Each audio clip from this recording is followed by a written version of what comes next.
El conflicto de los siglos, capítulo 12, la reforma en Francia, primera parte. A la protesta de Espira y a la confesión de Augsburgo, que marcaron el triunfo de la reforma en Alemania, siguieron años de conflicto y obscuridad. El protestantismo, debilitado por las divisiones sembradas entre los que lo sostenían y atacado por enemigos poderosos, parecía destinado a ser totalmente destruido. Millares sellaron su testimonio con su sangre. Estalló la guerra civil. La causa protestante fue traicionada por uno de sus principales adherentes. Los más nobles de los príncipes reformados cayeron en manos del emperador y fueron llevados cautivos de pueblo en pueblo. Pero en el momento de su aparente triunfo, el monarca fue castigado por la derrota. Vio que la presa se le escapaba de las manos y al fin tuvo que conceder tolerancia a las doctrinas cuyo aniquilamiento constituyera el gran anhelo de su vida. Había comprometido su reino, sus tesoros y hasta su misma vida en la persecución de la herejía, y ahora veía sus tropas diezmadas, agotados sus tesoros, sus muchos reinos amenazados por las revueltas, y entre tanto seguía cundiendo por todas partes la fe que en vano se había esforzado en suprimir. Carlos V estaba combatiendo contra un poder omnipotente. Dios había dicho, haya luz, pero el emperador había procurado impedir que se desvaneciesen las tinieblas. Sus propósitos fallaron, y en prematura vejez, sintiéndose agotado por la tan larga lucha, abdicó el trono y se encerró en un claustro. En Suiza, lo mismo que en Alemania, vinieron días tenebrosos para la reforma. Mientras que muchos cantones aceptaban la fe reformada, otros se aferraban ciega y obstinadamente al credo de Roma. Las persecuciones dirigidas contra los que aceptaban la verdad provocaron finalmente una guerra civil. Zuinglio y muchos de los que se habían unido con él en la reforma sucumbieron en el sangriento campo de Cape. Ecolampadio, abrumado por estos terribles desastres, murió poco después. Roma parecía triunfar y recuperar en muchos lugares lo que había perdido, pero aquel cuyos consejos son desde el siglo y hasta el siglo, no había abandonado la causa de su pueblo. Su mano le iba a dar libertad. Había levantado en otros países obreros que impulsasen la reforma. En Francia, mucho antes que el nombre de Lutero fuese conocido como el de un reformador, había empezado a amanecer. Uno de los primeros en recibir la luz fue el anciano Lefebvre, hombre de extensos conocimientos, catedrático de la Universidad de París y sincero y fiel partidario del Papa.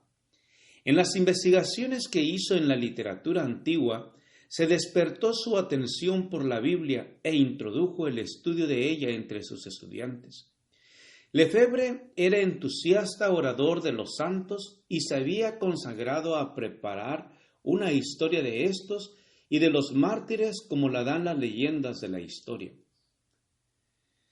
Era esta una obra magna que requería mucho trabajo, pero ya estaba muy adelantado en ella cuando decidió estudiar la Biblia con el propósito de obtener de ella datos para su libro.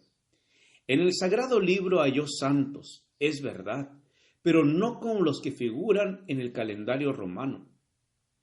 Un raudal de luz divina penetró en su mente.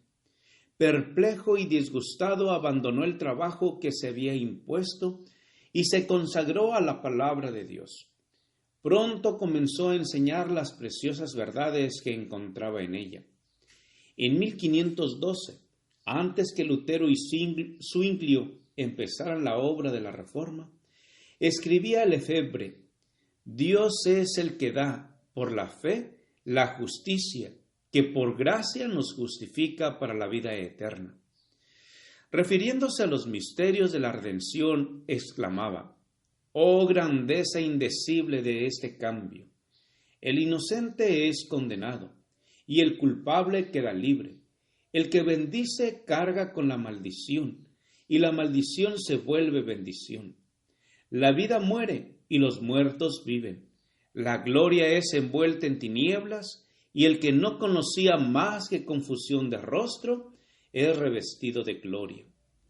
Y al declarar que la gloria de la salvación pertenece solo a Dios, declaraba también que al hombre le incumbe el deber de obedecer. Decía: si eres miembro de la Iglesia de Cristo, eres miembro de su cuerpo, y en tal virtud estás lleno de la naturaleza divina. Oh, si los hombres pudiesen penetrar en este conocimiento y darse cuenta de este privilegio, cuán pura, casta y santa no sería su vida, y cuán confiable no les parecería toda la gloria de este mundo en comparación con lo que está dentro de ellos y que el ojo carnal no puede ver. Hubo algunos entre los discípulos de Lefebvre que escuchaban con ansia sus palabras, y que mucho después que fuese acallada la voz del maestro, iban a seguir predicando la verdad. Uno de ellos fue Guillermo Farel. Era hijo de padres piadosos y se le había enseñado a aceptar con fe implícita las enseñanzas de la Iglesia. Hubiera podido decir como Pablo: conforme a la más rigurosa secta de nuestra religión he vivido fariseo. Hechos 26:5. Como devoto romanista, se desvelaba por concluir con todos los que se atrevían a oponerse a la Iglesia. Rechinaba los dientes, decía él más tarde, como un lobo furioso, cuando oía que alguno hablaba contra el Papa. Había sido incansable en la adoración de los santos en compañía de Lefebvre, haciendo juntos el jubileo circular de la Iglesia de París, adorando en sus altares y adorando con ofrendas los santos relicarios. Pero estas observancias no podían infundir paz a su alma. Todos los actos de penitencia que practicaban no podían borrar la profunda convicción de pecado que pesaba sobre él. Oyó como una voz del cielo las palabras del Reformador: la salvación es por gracia, el inocente es condenado y el culpable queda libre. Es sólo la cruz de Cristo la que abre las puertas del cielo y la que cierra las del infierno. Farel aceptó gozoso la palabra. Por medio de una conversión parecida a la de Pablo, salió de la esclavitud de la tradición y llegó a la libertad de los hijos de Dios. En vez del sanguinario corazón del lobo hambriento, tuvo al convertirse, dice él, la mansedumbre de un humilde e inofensivo cordero. Libre ya el corazón de toda influencia papista y entregado a Jesucristo. Entre tanto que Lefebvre continuaba esparciendo entre los estudiantes la luz divina, Farel, tan celoso en la causa de Cristo como lo había sido en la del Papa, se dispuso a predicar la verdad en público. Un dignatario de la Iglesia, el obispo de Meaux, no tardó en unirse con ellos.